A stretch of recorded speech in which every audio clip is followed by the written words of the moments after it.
What's up, everybody? My name is Blaze. Today, I wanted to kind of ask a question and kind of start a discussion, maybe, or maybe just open up an ideal about frame data. I was in a friend of mine's stream the other day, and I like the streamer a lot. Really cool dude. He's been playing Ken and has been kind of put into, currently is in Platinum, but it's kind of struggled to get up to Platinum. And he's finally in a place where he feels a lot better, and he's going to be ranking up again soon. So I was watching him play and cheering him on, and in the chat, someone else came in and was asking the streamer about frame data and whether or not he knew what frame data was. The streamer was nice and replied and said, you know, I kind of have a general idea of what it is, but I'm not like super familiar with it. Basically just saying that, you know, it's basically like the speed at which attacks come out, the recovery, and, you know, it's all based on frames per second. The game, of course, running at 60 frames per second, yada yada. And then the person in the chat, and they were only trying to help, so I don't want to like fault the person in the chat because they were just trying to help, and I get that. But they were they started throwing numbers out as far as like, you know, Dragon Lash for Ken is +1 on block. So what do you do? And you know, that was the question that they asked the streamer. And the streamer said, I don't know. So then they said like, you know, oh, okay, so Ryu's quickest attack is 4 frames. So, you know, that means that it's going to take him 5 frames for this move to come out because Dragon Lash is +1. And there's all these numbers being thrown around. And I was like, man, that's a lot. That is a lot of stuff for someone to kind of pick up on or to have to learn when, you know, they're in like a lower rank like gold or platinum.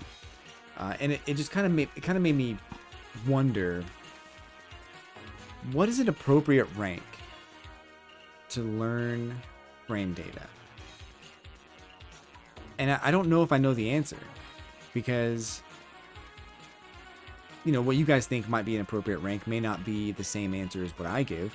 So I'm kind of wondering what you guys think. So real quick, right now, post in the comments just the rank. What rank do you think a person should dedicate themselves to learning frame data?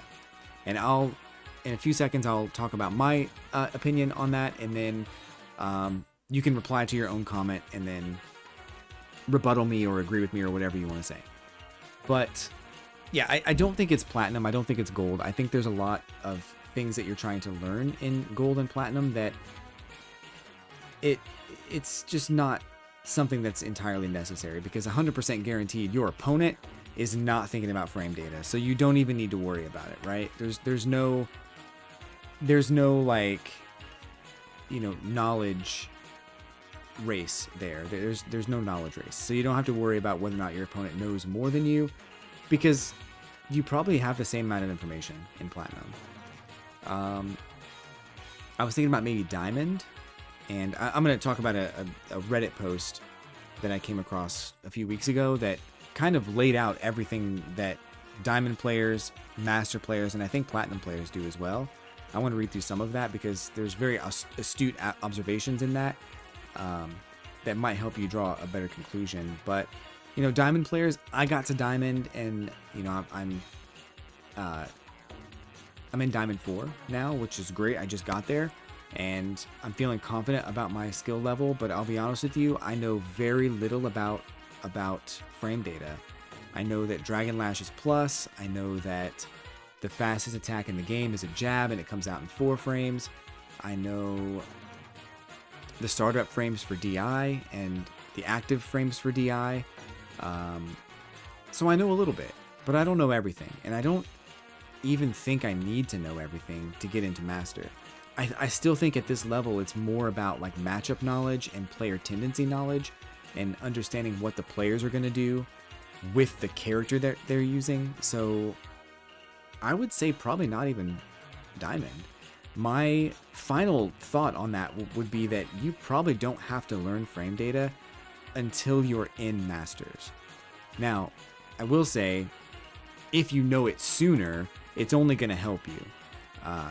Anything that you can pick up in the Diamond rank that your opponent doesn't know is only going to help you. So if you decide to learn it in Diamond, hey, that's great. You're going to learn a lot, and you're going to be able to implement that knowledge in every match, and you're going to win more matches, and that's great. So I'm not saying you shouldn't learn it. I'm saying what is the most appropriate time to learn it. And that may differ from person to person. If you want to learn it, go right ahead. But I honestly think Master is the best rank to learn it, because I think if you find yourself in Master rank and you're done with that character, you want to move on to a new character like I'm going to do, to learn the game from a different perspective, then that's great. But if you get to Master rank and you really want to push through and you really want to get to, more MR in Master rank, then the frame data is going to come in handy, and you're probably going to need to know it. But before then, I don't even know if it's necessary. So I'm kind of curious what you guys think about it, as far as like what rank you think Master, or what rank you think frame data is most appropriate. Let me see if I can find this Reddit post, and here we go. So I found it. It's right here. Basically, this person can only comment on Platinum to Master, and they say, Platinum, still some execution issues and lack of optimization, severe lack of matchup knowledge. Players in Plat know their character very well, but don't know the nuances of their opponent's tools and which things are fake versus real pressure, or what can be punished. They'll punish obvious things that are minus a billion, but won't know when something is, say, -6 and can get a small guaranteed punish. Players at this level still lack discipline in jumping, tend to rely too much on DI, and often don't have proper wake-up pressure. They also tend to either under or overutilize their drive. They'll miss opportunities to convert small hits into big damage by failing to hit confirm light strings into DR, or they'll cancel everything into a DR and be burnt out by 90 seconds, 10 seconds in. Their neutral is sometimes good, sometimes not, but generally needs work. Whiff punishing isn't seen much here. Wake up defense isn't great, and shimmies and or neutral jumps will get you pretty far. So that's Platinum. I think my assessment of gold players is basically this, but also that gold and below, you're still trying to learn your character, what your character can do, the tools that you have, what moves work, what moves are successful more often than not. You're trying to learn your character and execution of the special moves, what buttons you have, what buttons are good, things like that. And I think once you can learn to master your character against someone else who's also trying to master their character, and you can do that successfully, it puts you into Platinum, because you're at a point now where you understand your characters, your tools, and what you have. And now you're in Platinum, and I agree with this person that now you have to learn your opponent's tools and what your opponent's character can do, whether it's wake up DI, wake up level 3, wake up ODDP, whatever it is that they're doing that's catching you. You have to be aware of it, and you have to adjust your gameplay to not get hit by it.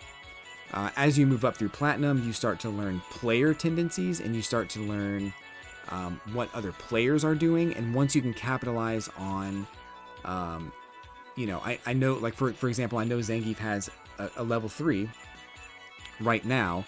I know he's going to try to use it once I get close to him. So, now it's really about like having that knowledge, but also knowing how does this particular player using Zangief like to approach me, and what are they doing to, catch me in a SPD or catch me in a level 3. So, that's Platinum, and that's on your way to Diamond. That's what you're learning, is you're paying attention to your opponent, the character, and what the opponent is doing. Diamond, execution is generally a solved problem for Diamond players. Everyone has the occasional drop, even pros, but once you hit Diamond, it's pretty much assumed that the inability to execute any given combo isn't an issue. Players in Diamond have gotten more familiar with matchups, but still fall for the occasional fake thing. They fail to punish the marginally unsafe tools, can't recognize common safe jump setups or meaty attacks. At this level, their DI reactions tend to be much better. By Diamond, players are pretty sharp about watching out for obvious DIs in the corner.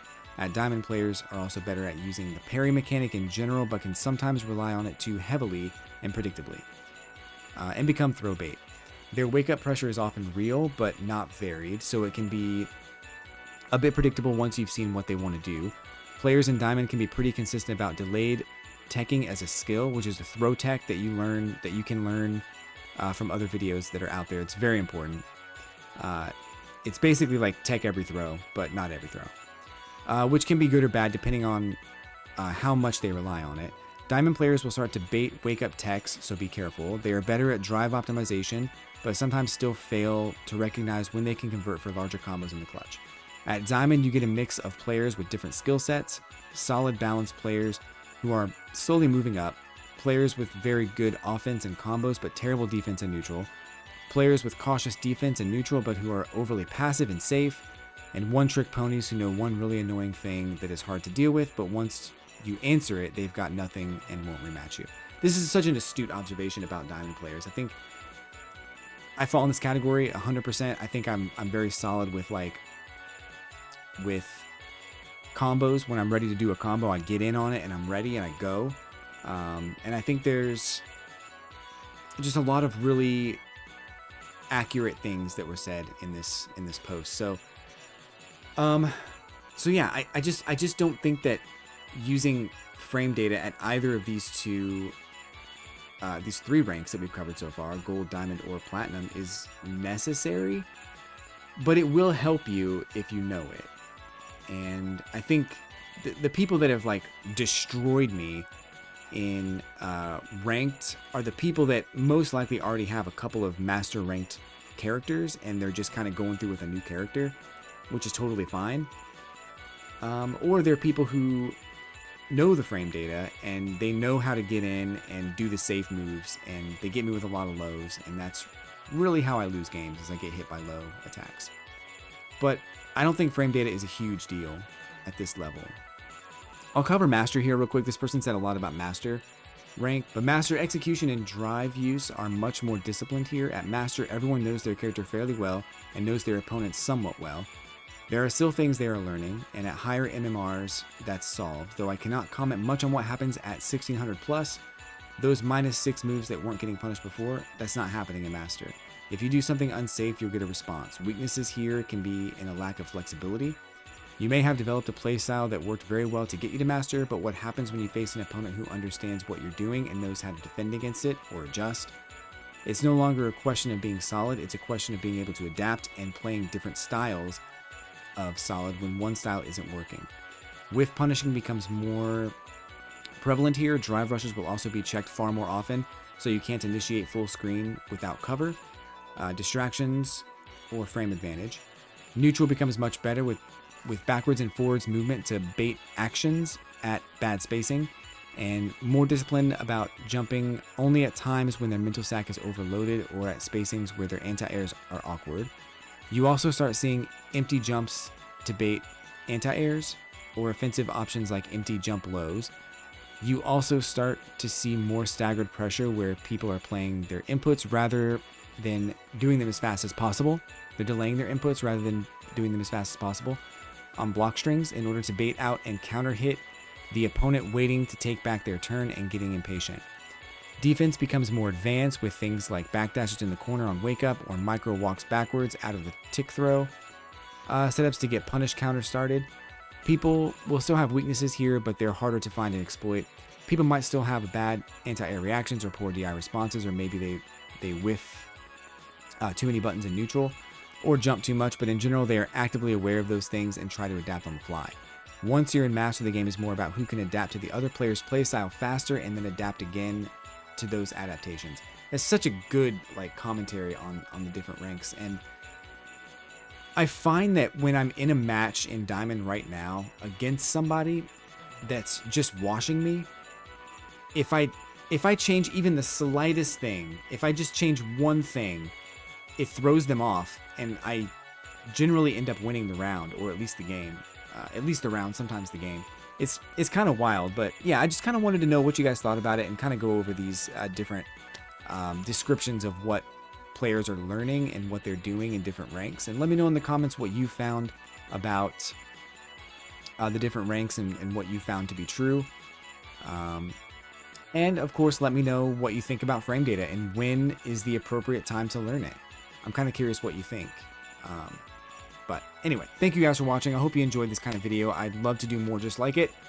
Hit like and subscribe, and I will catch you in the next one.